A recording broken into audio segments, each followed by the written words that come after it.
И здравейте, тук аз съм Танекс Миксус и днес ще направя урок как да инсталирате Kazune хак за Minecraft PvP там сервери.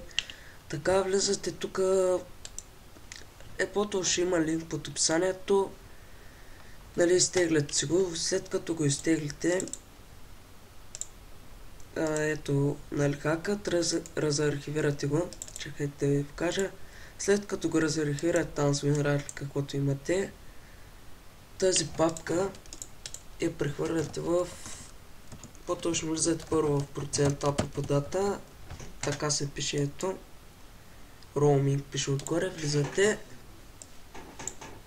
Така, след това Minecraft, тук точка Minecraft ще видите ви. И... тук версион дето пише, ето. След това прехвърляте Kazune, тук е. Аз съм си го прехвърлял.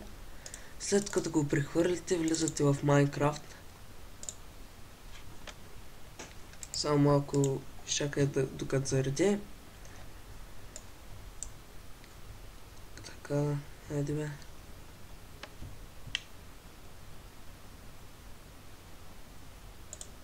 Така, след като влезете, нали, тук долу виждате версион пак пише, нали, натискате и отивате надолу или там нагоре.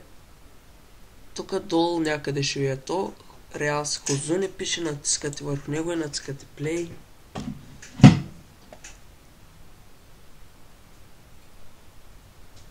Така, изчакайте се. Тук да зареди. То много ще зарежда.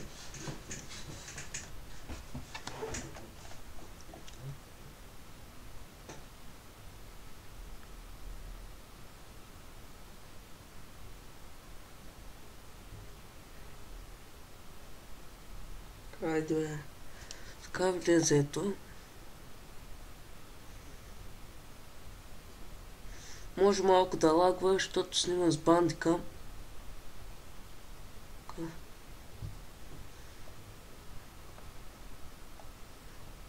Ето, както виждате, така ще ви е. Тук натискате мултиплеер, навлизате си в сървърите, но аз сега ще го кажа на синглплеер настройките, защото сега, ако вляза в сървър, трябва да ми видите паролата. Мога да спра клипа, нали, това, обаче може и да баннат докато такова. Без това не играя с хак в сървърите.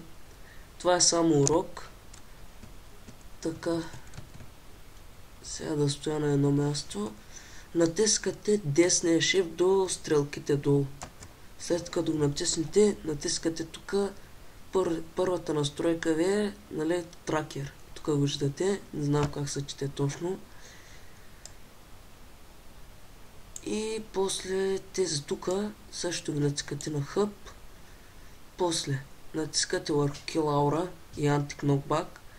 И тук виждате на Anti-Knockback точките, натискате Ratio. То ще ви е там на 10 или колко. И Kill Aura-та също натискате в точките, всичко давате и тук на макс. Така. Ето.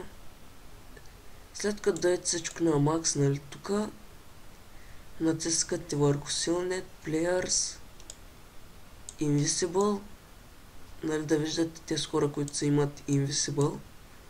Така, след това какво друго да ви покажа?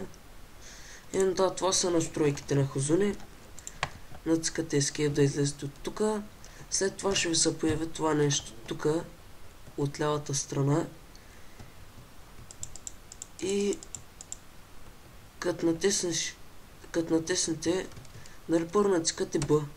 След това като натиснете R, такова. Как да ви го покажа? Няма хора, нали? Като натиснете R, ви се появяват едни стрелки тук отпред. И после, нали, и то автоматично се ги би. И knockback, нали, като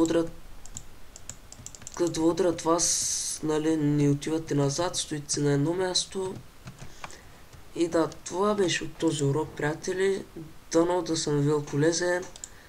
Много казвам, не играя с хакери с такива работи, просто за да направя урокът. Сложил съм си козунто и т.н., за да стане по-бърз клипа, защото нали, да не се обработва много. И това беше от това видео. Дано да ви е харесало, коментарите, оценявайте и не забравяйте да се надрете и до следващия път.